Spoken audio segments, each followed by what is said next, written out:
like, whoa, because I'd never heard anyone say that before.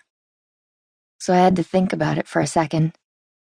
But then I was just like, I go, well, no wonder the world's so fucked up, huh? And Cam laughed, shaking his head at me before getting in his car. It was cold, and I was like, ugh, totally nipping out, completely covered in goosebumps. But I still waited until he honked and turned around before I went back inside and closed the door. Except then, all I could do was lean against our front door, rattling it with my fists and screeching, hee. Seriously. I just stood there, leaning my back against the door before I slid down to the ground, laughing. Because I could still hear Cam's voice.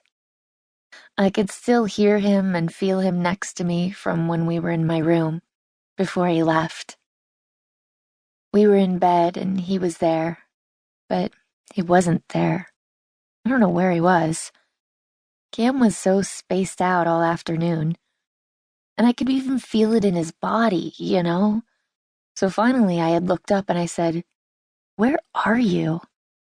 He was staring at my ceiling, and he nodded, smiling, and he said, "I was just thinking how, when I was a kid, we used to have this telescope, and every night before bed, my dad would show me the stars, explain about planets and gravity and light.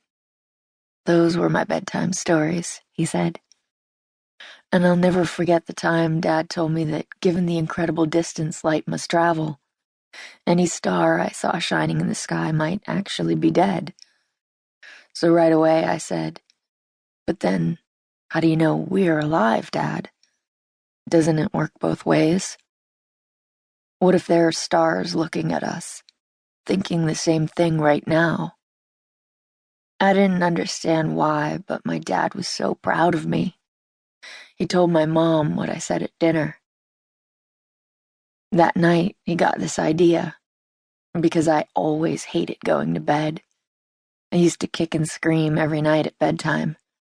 So the next day, my dad put these glow-in-the-dark stars on my ceiling. 'Remember that star wallpaper, Thea?' he said, and I nodded my head yes. I never had it, but I remember it. And Cam said, after he hung up the Milky Way, the first night tucking me in, my dad said not to tell anyone, not even my mom, because I had the secret of the whole universe right on my ceiling, where no one would ever think to look, except me. It made me smile listening to him, because Cam never really talked about his family, so I kept quiet, hoping he'd keep talking, and he did. He said, from then on, my mom never had to force me to go to bed again, because I could look at my stars all night. I did, too. They used to keep me up at night, he said, kissing the top of my head. Because stars make me think about time, and time made me want to learn about physics and math. And once I found math, he said, his muscles tensing beneath me, I had to bite my tongue because he was on such a roll, and I didn't want him to stop talking when he said, "Who's to say that time is any one thing? Who's to say that time moves in any one direction, and that the only direction is forward? What if time isn't one thing, but many, Thea? What if time is plural, and time can move forward and backward? What if there are two times moving forward and backward simultaneously, like two men in a duel? Think about it.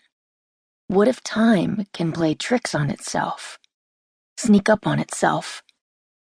Ghost time," he said. "What's that?" I said, and he said, "That's what I call it. The equation I'm working on. Ghost time." I had my head on his chest, looking at his skin, so white, such perfect skin. And then I looked up and said, "Cam?" I felt him snap back like a rubber band, and he looked down at me. I said, "Tell me this isn't what you think about when we're having sex. Ghost time?"